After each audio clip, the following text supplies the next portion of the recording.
at the beginning. And there are plenty of examples. When you look at the plant, the animal taxonomic groups, you see all kinds of interactions, different types of organisms, and especially with bacteria and, well, in this case, with fungi. And part of it has to do with what these organisms represent for the others, which is providing all of these very important enzymes to break down compounds so that they're able to thrive. Okay, yeah, so you can again see some of these things. Next time you go around in park, try and look for these things, and will remind you, good morning, of this very special organism that's symbiosis. All right, so in the next few slides, I changed them a little bit so that they look a little bigger, because they were like, and I took out some of the stuff that you guys, for now, you don't have to worry about. But here are some of the organisms that they have mentioned during the when we looked at these groups. And in terms of fungi, we mentioned Aspergillus. Aspergillus is a very pathogenic organism. And mention about maybe that example of that woman that had a transplant, breast implant, and she had a really bad reaction to the waste of the fungi that was sort of sitting through those implants. Candida albicans. So you mentioned Candida, right? And Candida is also another fungi that is a very opportunistic pathogen, especially for those organisms that, or those people that are immunocompromised, not just humans, but animals that are immunosuppressed. A lot of the opportunistic pathogens, they just take advantage and they just take over when the immune system is weak. And so people with HIV, they tend to have thrush, and this really bad infection with Candida. And the problem with dealing with fungal infections is that the compounds that we use may affect also some of our cells, because fungi is a eukaryote. And so some of the compounds may affect also our cells. They're designed to affect some of those structures in that, eukaryotic organism and fungi. And so it's one of the reasons we don't have as many compounds that are available to treat fungal infections. We have more for bacteria than for fungi. And that's one of the challenges, that we have so much similarity with them that it's hard to not affect the cells of the host when we're trying to deal with that type of infection. I don't think I had a picture of sporotrichosis or Rose Gardner's disease. I may have taken it out. But a person, I have it somewhere else in another presentation. But sometimes when you're doing gardening or working outside, there are these fungi that are in the garden that if you get a cut or bruise or something, may infect. And this is one of them, Sporotris, and it causes what is called Rose Gardner's disease. and it causes these cutaneous, subcutaneous ulcers and abscesses, and it could get really bad if it spreads, if it continues spreading, if it's not treated. Again, going back to some of the chemicals or the drugs used for fungal infections, they're usually topical, right?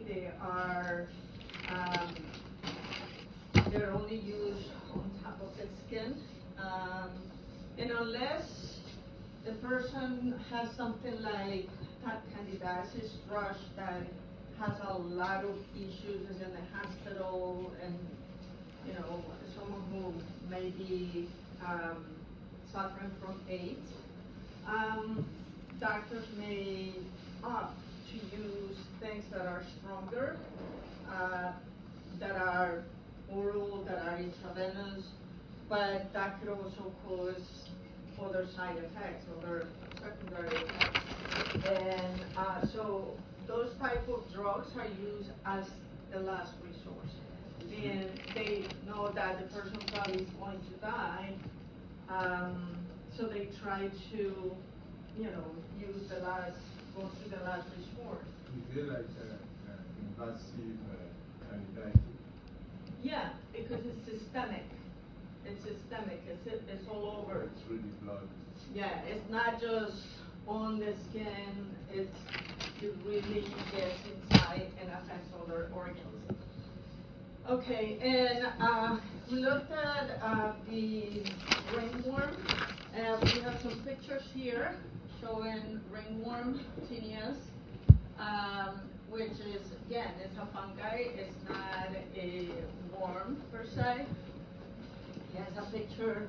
It's an electron micrograph or aspergillus. So it looks something like this, similar to some of the things that you look at on the microscopy lab, where we saw some structures that look like a little flower, right? And having those ascospores,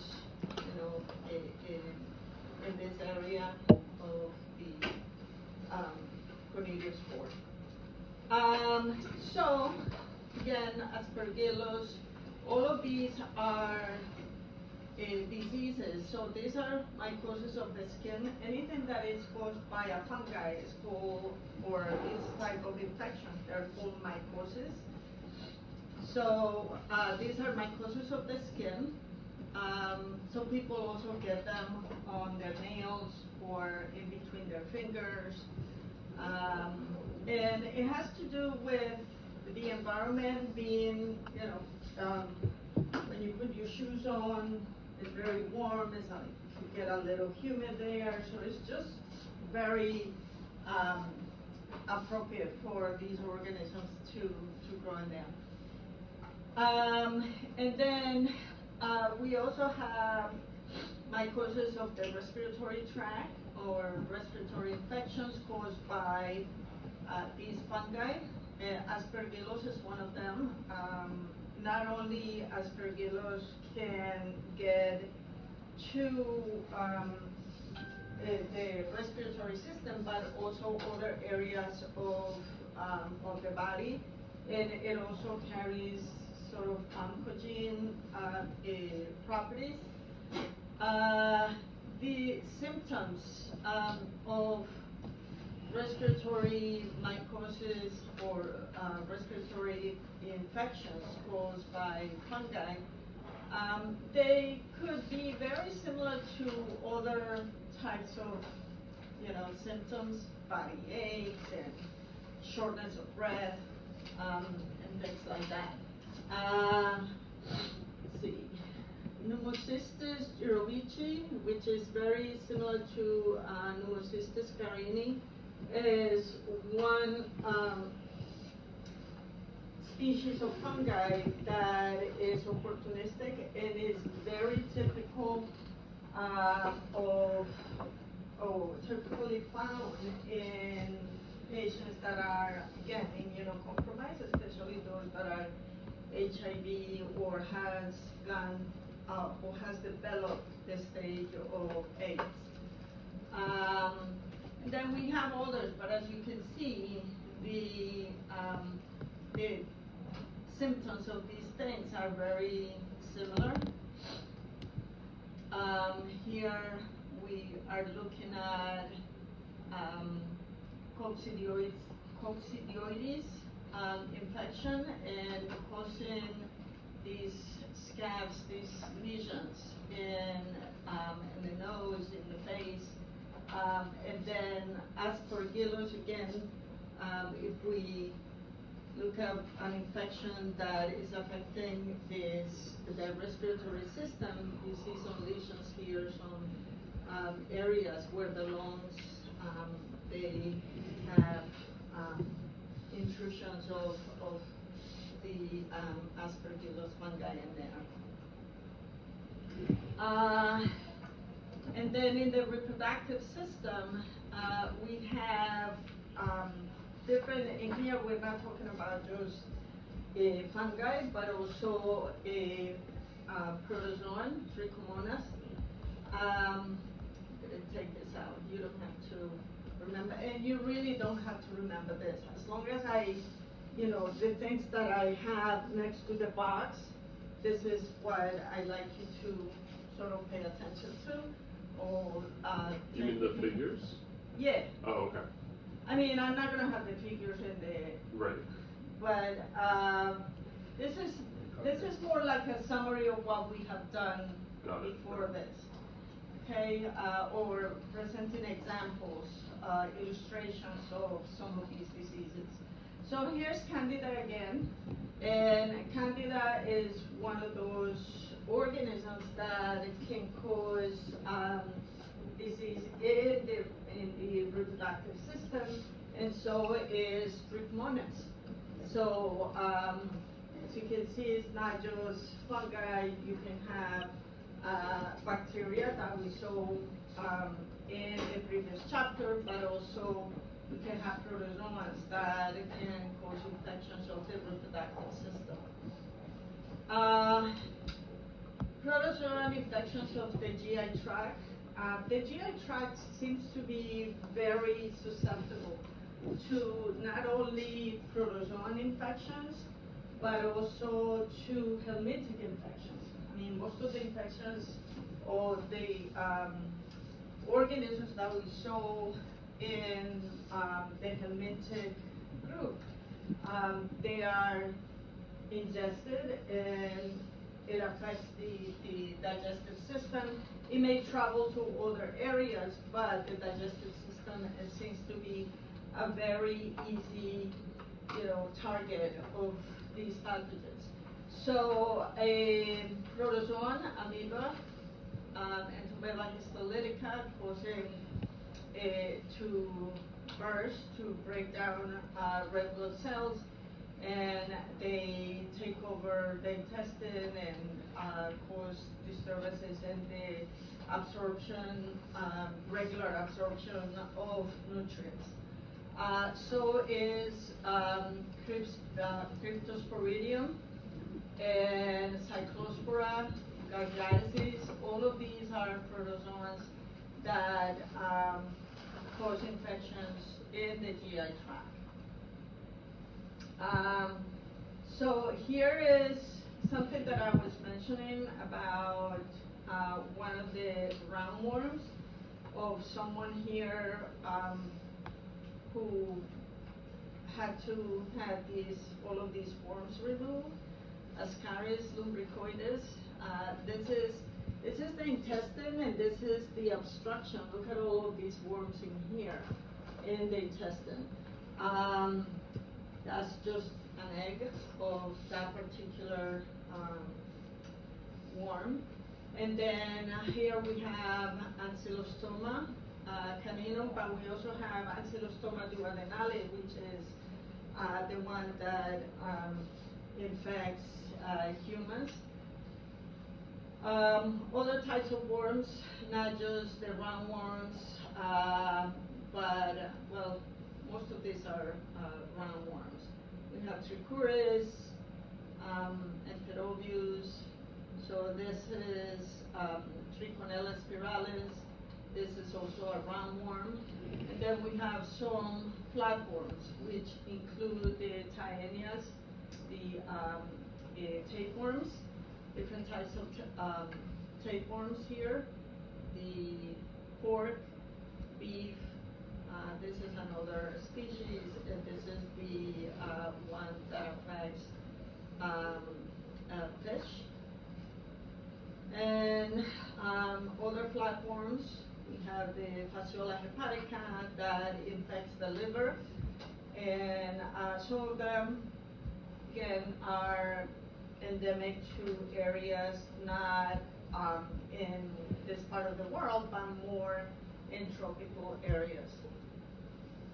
Other examples, this is the tapeworm, and then here we have Trichuris, the one that causes prolapse of the intestine. And then finally, so these are still part of the group that infect the GI tract. And then we have the ones that could infect the circulatory system and the lymphatic system. So this includes protozoans, such as the Babesia, Plasmodium, Leishmania. You have trypanosomes, and then for the helminthic ones, we have Schistosoma amazoni, or other species that also tend to thrive in the circulatory system of blood vessels that feed into certain organs, such as the urinary system, and even the reproductive system.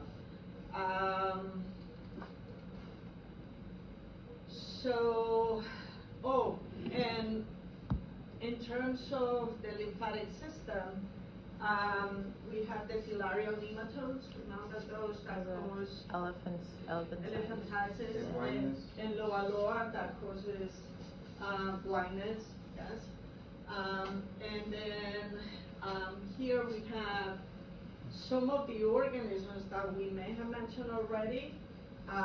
They can also, they're not just specific to the respiratory system per se, but they can also affect the nervous system. And here we have some examples of that. Rhizopus, causing mucor, Aspergillus, Candida. Again, if Candida becomes systemic, it's one that could affect other areas of not just the skin, but it can spread throughout the body to other areas. So this about the virulence factors, we'll look at it on chapter 15. We'll go back to this, but this is sort of like an overview of the things that they do. You really don't have to, I will not ask you for this, because this is more, again, for a future chapter, chapter 15. But just sort of like an introduction to what they do in terms of the cellular factors that I may use to take over, and especially when the organism may be immunocompromised. And they use different things, different strategies, such as even producing capsules. Some of these organisms, capsules are not produced only by bacteria. But those structures that we have seen at the beginning of the semester on chapter 3, some of those structures that are produced or present in bacteria are also produced by some of these protozoans, and they produce toxins and things that enable them to penetrate the tissues in their host. So you don't have to worry about this for now, right? That's it for this chapter. Did you post the up, because the original one you posted didn't have, but you posted the other I side? did, Okay. and I think I checked on a box that says to let you guys know that I changed it. Oh, okay, thank you. Yeah, so I don't know if did you get it? I don't know. Update, yeah. So, again, you mentioned multiple times, like, we don't need to memorize, like, these whole tables that you just went through. So how should we study? Like, you mentioned the figures, but, like, should we just understand, like, the general idea? Yeah, the general idea, and to really, I mean, not with specific definitions, but you should know, for instance, that Candida or candidiasis is not a bacterial infection, right? Oh, I see, okay. So where they belong, Alright, mainly. okay. Yeah. So because these two chapters, chapter 4 and 5, they're basically taxonomy. Yeah. So I'm not asking you to remember like the symptoms and but just Know the general idea. yeah. Okay. No, I was gonna ask that, so we should know like pathogen, transmission, how we get it, but not Yeah, all of this. yeah, exactly, yeah. We're just getting, because it's too much information, and again, when we get to chapter 15, chapter 17 and 18, we will revisit these organisms, because now we're going to look at the virulence factors that they use to take over, okay, the host. Alright, so I'm gonna start chapter 6. Let's see how far I get on it. And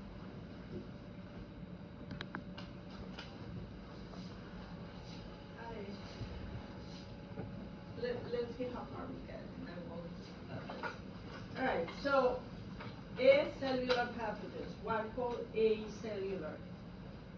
Because they have to use the host cell? They're not composed of cells, really. Yeah, they have to use the host. They have to use the host in order to multiply, right? To develop new viral or other types of molecules. In the case of well, let's just go over this first. Okay, so here are some examples of organisms that have been affected by a virus. So, viruses can infect any type of organism. And a good example is bacteria. Even bacteria could be affected or could be infected by a virus called bacteriophages. So here we're looking at an animal, and everything has, even us, we have, viruses and things. We have all of this plethora of organisms in our bodies that not necessarily make us sick all the time, but these things are there. So in here we have a sheep that has been infected with a virus that seems to be causing changes, neurological changes in the animal, because you have cyanosis of the tongue, there's drooping, there's it's obviously an animal that seems sick. Smallpox in humans. Do you know that is the virus, smallpox, the virus that had killed the greatest number of people in the world? Since recorded times, there seem to be over 300 million deaths caused by smallpox. the cowpea mosaic virus is one that affects certain types of plants. And so you can see a healthy plant or healthy leaf compared to one that has been infected with the virus, and how they have lost some of that chlorophyll pigment, and the leaf doesn't look that healthy in comparison to the other leaf. So we're going to look at some of these at different points in the presentation, but we're going to start with the general description of what a virus is. And if you remember this picture from the microscopy slides, we saw viruses sort of like at the end of this range of measurement, and they're very small. They are in the nanometer range. If bacteria is small, remember when you looked at your organisms under the microscope, how small they are? Imagine things that are 1,000 times smaller than that. So that's what viruses are. Some viruses may be quite big, close to 1 micrometer, like maybe 750 micrometers, and that would be something like Ebola. Okay, but there are others that are very small. This is a poliovirus. It's about 30 nanometers in diameter. So very small that obviously we don't have the capability in our lab to look at these things. Also, they were only discovered, you remember when they were discovered? 1930s, and that was only because someone developed an electron microscope. Otherwise, we were never able to see them because they're so tiny. When it comes to viruses, there's not the smaller pathogenic things that we can find. We have prions, and prions are at this level, they're even smaller than a virus, so we'll look at those items. Some general characteristics of viruses: they contain DNA or RNA, but not both together. The only case where you have a virus that may bring an RNA, nucleic acid, and use it to produce a DNA, so that DNA can produce more RNA, is a retrovirus. And a retrovirus, we'll look at it. A retrovirus, an example of that, the best one is HIV. That's a retrovirus. And we'll talk about the life cycle of how it reproduces. So again, they're not made out of cells. They have no ATP generating mechanism, no ribosomes, no specialized organelles, nothing like that. They do have a protein coat.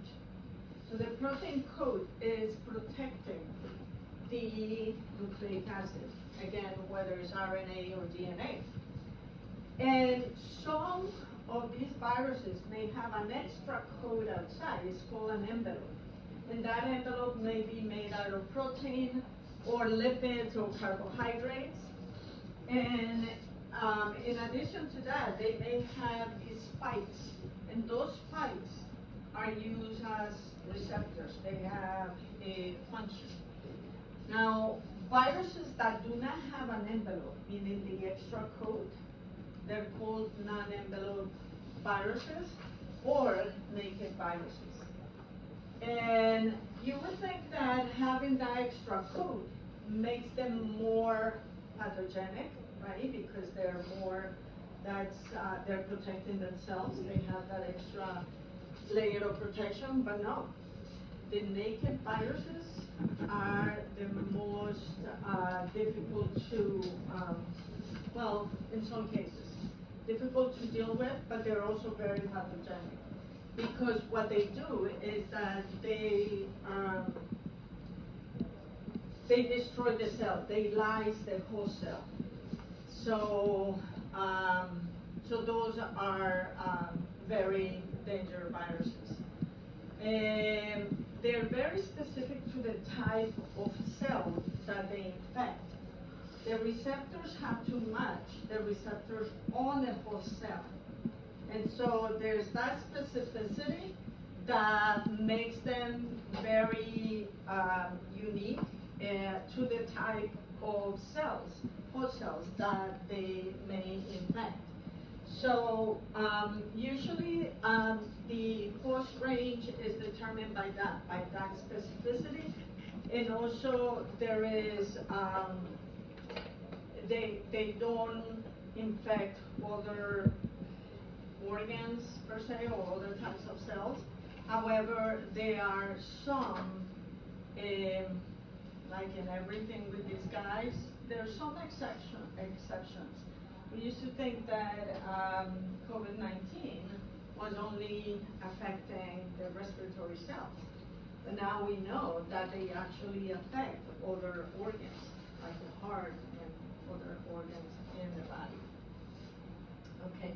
So here is your typical virus. Here's the nucleic acid. This is called the capsid. This is the protein code. So the protein code is sort of guarding that nucleic acid, and it's also called the capsomere because it's made out of these individual units that make up the entire capsid. And then these are the spikes. Again, the spikes are used also as receptors. When we cover chapter 15 and also when we do immunology, we are going to look at these in a little bit more detail, the receptors and how they interact with the receptors on the host cell. So again, some of them may have an envelope in addition to that capsid, but some of them don't. So this one here doesn't have really an envelope. It does have some glycoprotein receptors or spikes. Here we're looking at the HIV retrovirus. So this one does have a capsid and also has an envelope. So the capsid is this, what looks like beads. Those are the capsid components, or what makes up the capsid. And then you have the envelope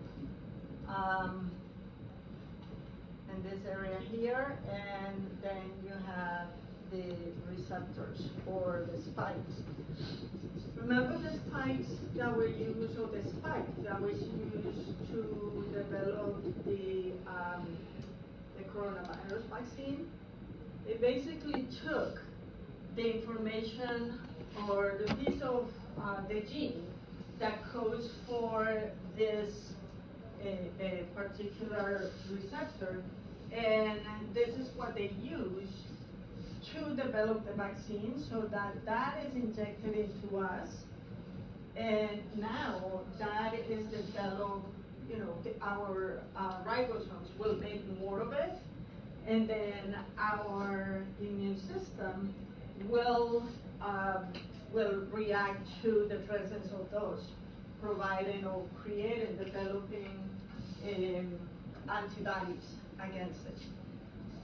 So, and what happened with that, moving a little bit on the side with that, is that the vaccine that was first developed doesn't work anymore for the new variants, because usually what we have is a change in, or a mutation in the nucleic acid of the virus.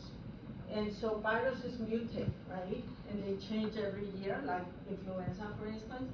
The problem with the new variants, especially with the ones that develop after 2022, 23, is that now there are variations on the spike. So our immune system doesn't recognize it anymore because now they have mutations in there.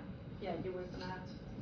Where are viruses like in the evolutionary chain? They like predate single-celled organisms. They come later.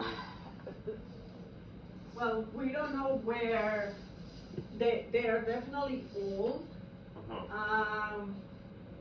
They could have been here before the cells formed, because remember, they really don't need, we don't know yet, but they could be as old or older than cells because of their composition. And, you know, they're simple, yet at the same time they're complex, right? Because look, they don't have all of these things to survive on their own.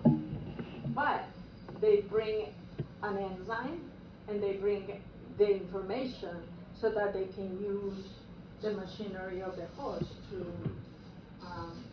make new viral particles. But yeah, they're probably as old or older than cells. Also, are there any viruses that use non-living hosts?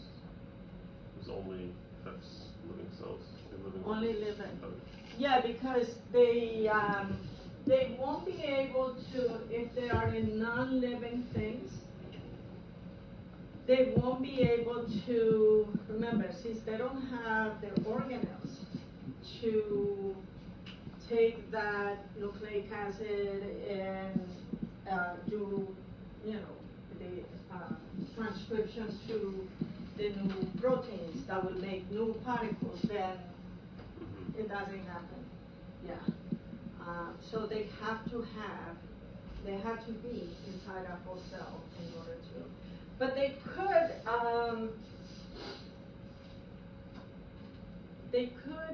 survive. I don't know if it says survive because they're not living. They could stay, I would say, viable, if you will, in surfaces, because this is how we get them, right?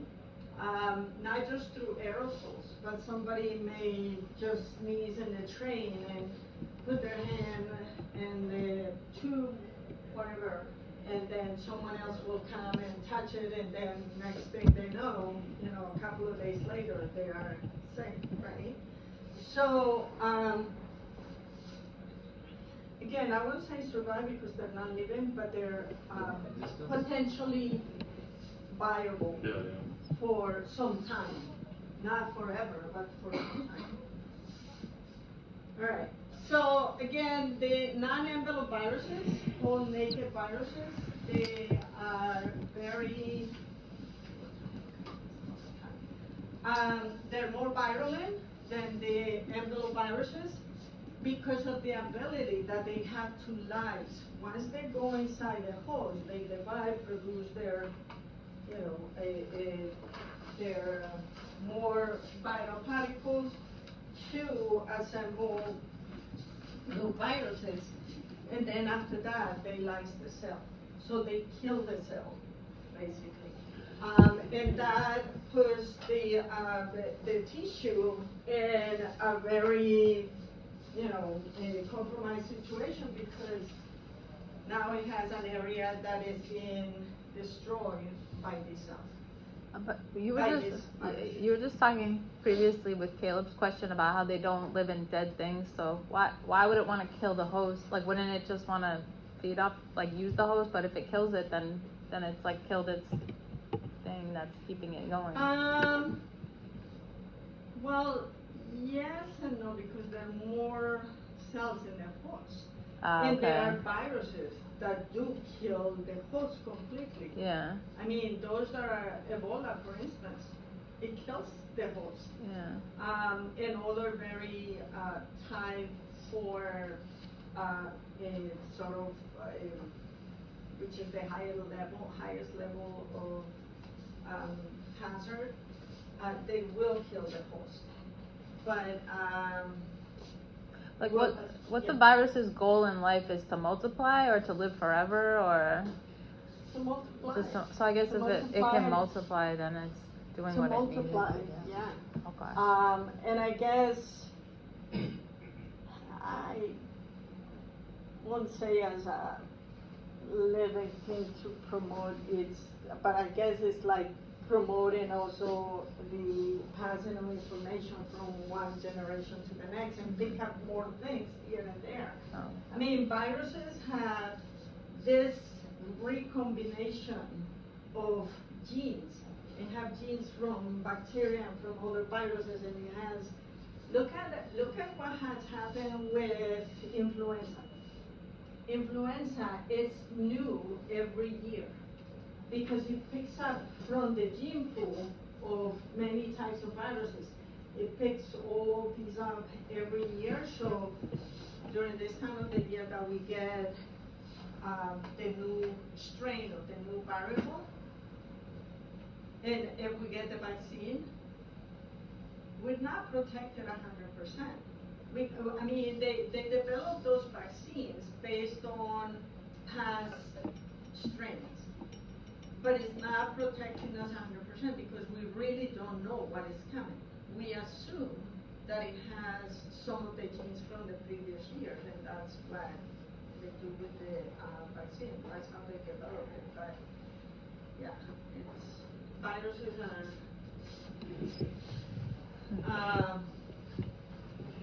We really don't have a lot of control, and a lot of viral infections, the only way that we can deal with them is by preventing them, by vaccines. Because some of them are just, they just kill. And some of them appear and kill a bunch of people, and all of a sudden they disappear. That's what usually happens with Ebola. However, it is present in the population. If in an endemic area, it's present at all times. Meaning that you don't always have like 1,000 deaths going on, no. But you have this burst where you have a few people that get infected, they get killed, and then all of a sudden it disappears. But it is hiding in privileged places, such as the testes, the cornea. These are places where that virus hides. And then there are factors, environmental factors or something that triggers them to become active again. And then they start, again, infecting people. So a lot that we don't know, but at least we have been able to develop a way to prevent them.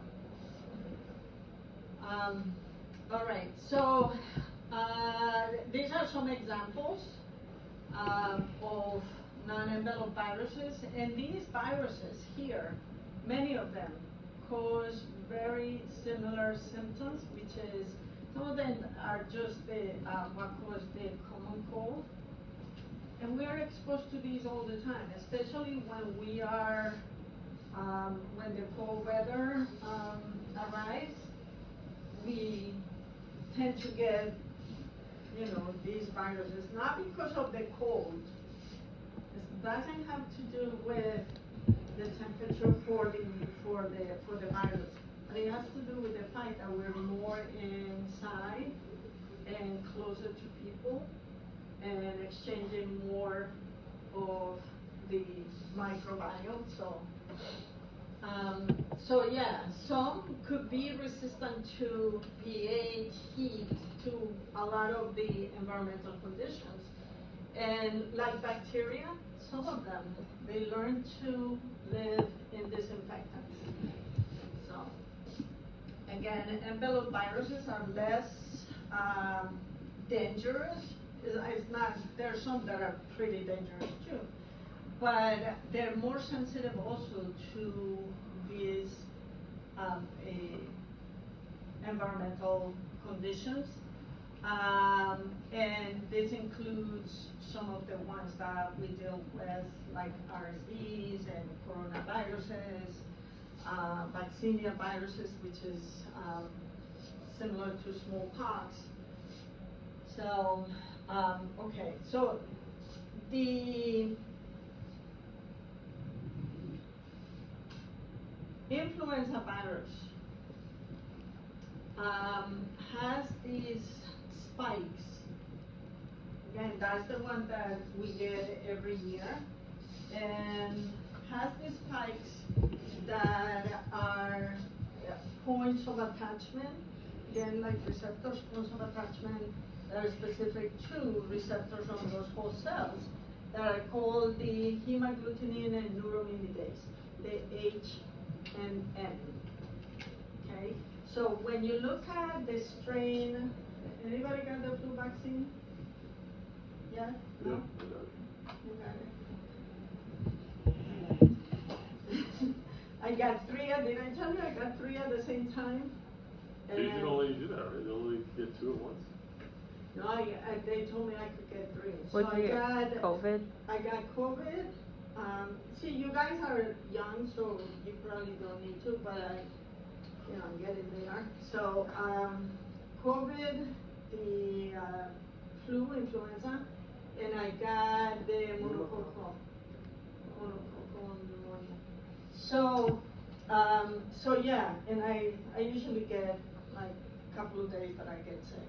It's a reaction of my immune system trying to, work with it. So these receptors or spikes are very distinctive or specific to influenza. And when you look at the strains of influenza, you see H1N1, H3N1. What does that mean? Well, these are from different strains. So, and different years. The H1N1 from 1918 pandemic, the receptors have this definition of specificity. Then, in other years, you have variations or mutations in those receptors. So now this is the H2 and 2 instead of this. And so when you look at the strains or variables from every year, you have usually different combination of these H and N. And what they give you is a trivalent vaccine. The regular one is a trivalent, meaning that it has a combination of 3 strains of the virus. But there's also a quadrivalent vaccine that has 4 different strains, and those are for specific patients that are given.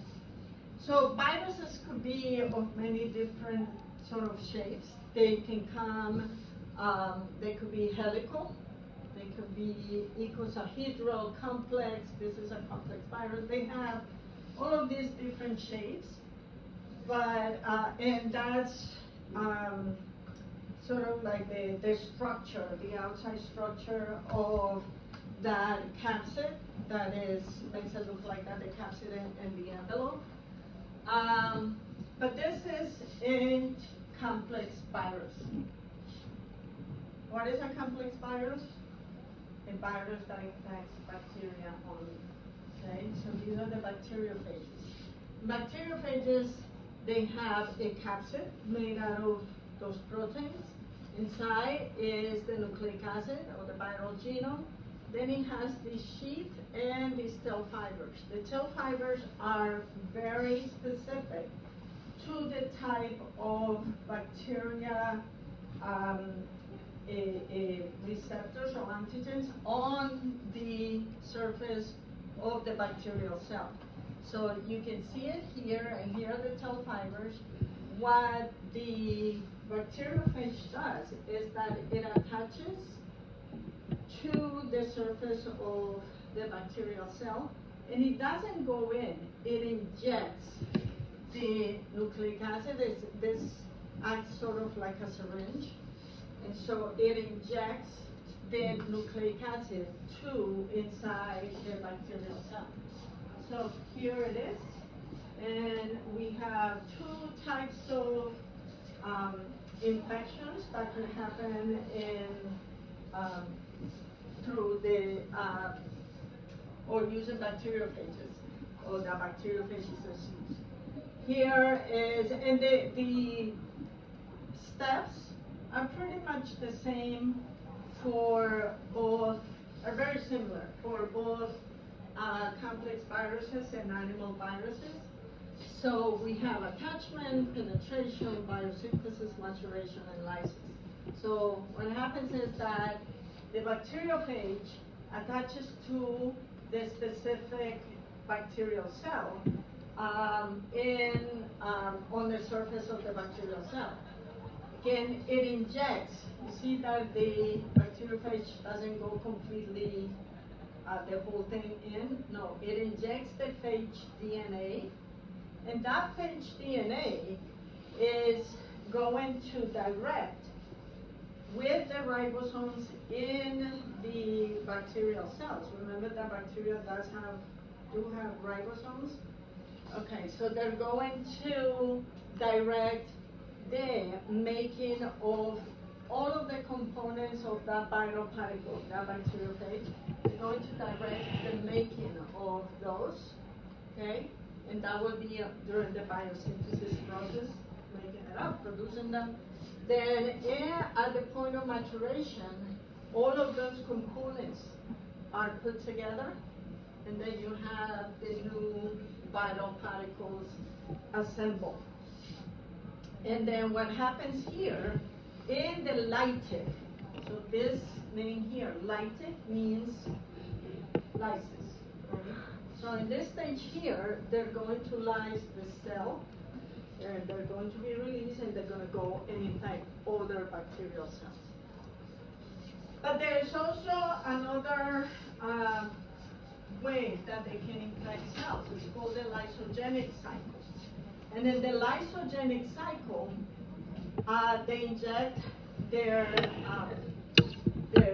viral genome, and that viral genome, it inserts itself on the genome of the bacteria. Okay? And as that bacteria divides, notice that here, that cell did not lyse. Right?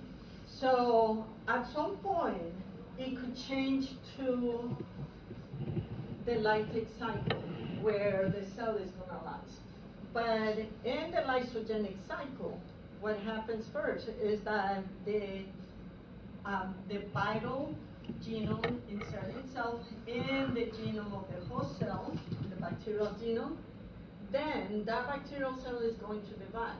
This is one of the ways that mutations happen in bacterial cells, right? Because now this cell, the genome has changed, right? It has new genes that are brought in by this virus. Yeah. Is this the same as HFR conjugation?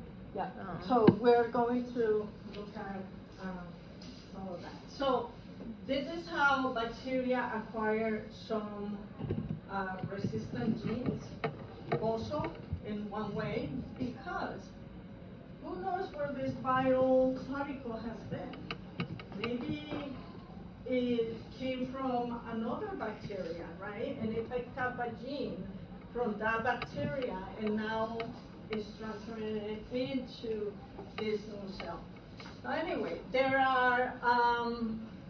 a step where this can continue on, and these bacterial cells can produce new daughter cells and stuff. But sometimes when conditions change, environmental conditions such as stressful, maybe a lot of heat, maybe something triggers for that prophage of the virus could detach and become remember what this is? What? A plasmid, right? And so now it detaches from it, and now is going to start directing the making or the development of new viral particles. So it goes like this. This is only under stressful conditions or strong environmental conditions that stimulate the change from a lysogenic cycle into the lytic cycle. And so it goes like this.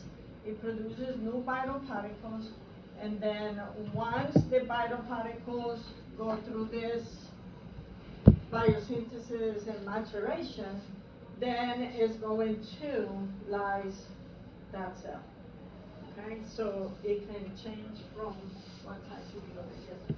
So lysogenic cycle, can we turn into the lytic cycle under stressful conditions? Yes. All right. So let's start in the next one with this. This is specialized transduction. So we'll pick up on this slide, which is slide number 11. We'll pick up on this one next week. So, Is this one gonna be on Blackboard? I didn't look yet. Is this one's on Blackboard or it's available? it's gonna be Today? available. Okay.